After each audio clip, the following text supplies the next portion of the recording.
Yes. അപ്പം ഞാൻ പറഞ്ഞ പോലെ നമ്മൾ ഈ ഡയബറ്റിസിൻ്റെ ഈ മോഡേൺ മെഡിസിൻ ട്രീറ്റ്മെൻറ്റ് തന്നെ നമ്മളൊരു എസ്റ്റാബ്ലിഷ്ഡ് ആയിട്ട് വന്നിട്ട് 100 ഇയേഴ്സേ ആയിട്ടുള്ളൂ.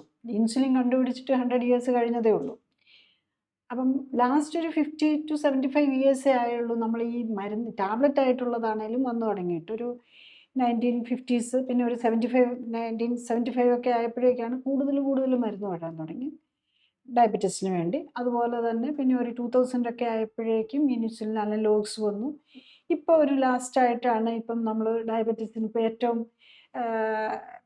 ഒരു വീക്ക്ലി ഇഞ്ചെക്ഷൻസും ഒക്കെ വന്നിട്ടുണ്ട്. അത് ഇൻസുലിൻ അല്ല, വേറെ ഒരു GLP-1 അഗനിസ്റ്റ് എന്ന് പറയുന്ന അനലോഗ് ആ ഗ്രൂപ്പിൽ വരുന്ന മരുന്നാണ്. അപ്പം അങ്ങനെ പുതിയ ചേഞ്ചസ് വന്നുകൊണ്ടിരിക്കുകയാണ്. പക്ഷേ ഇപ്പം അന്ന് നമ്മൾ ആദ്യം തുടങ്ങുമ്പം ഈ ടൈപ്പ് 2 ഡയബറ്റീസിനും ഇൻസുലിനും ഈ മരുന്നുകളും ഒക്കെ കൊടുത്തു തുടങ്ങും നമുക്ക് കാര്യം എന്താണെന്ന് അറിയില്ലായിരുന്നു.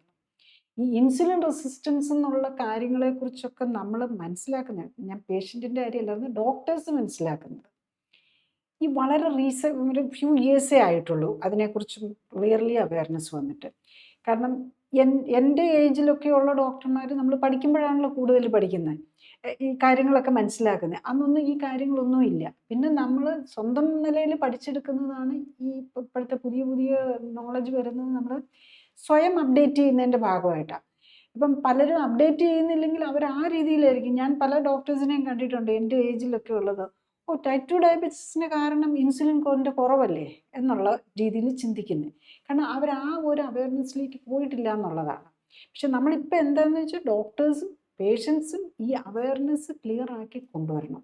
എന്നാൽ മാത്രമേ നമ്മൾ ഈ മരുന്നുകളിൽ അല്ല ഈവൻ ഇതൊക്കെ ലൈഫ് സ്റ്റൈൽ ഡിസീസ് ആണെന്ന് മനസ്സിലായത് തന്നെ ഈ കാറ്റഗറൈസേഷനൊക്കെ വന്നിട്ട് കുറച്ച് വർഷങ്ങളേ ആയിട്ടുള്ളൂ. ടൈപ്പ് 2 ഡയബറ്റീസും ഇതും ലൈഫ് സ്റ്റൈലുമായിട്ടുള്ള ബന്ധം. കൂടുതൽ അറിയാൻ ലിങ്ക് ക്ലിക്ക് ചെയ്യുക. കൂടുതൽ വീഡിയോകൾക്കായി സബ്സ്ക്രൈബ് ബട്ടൺ അമർത്തുക.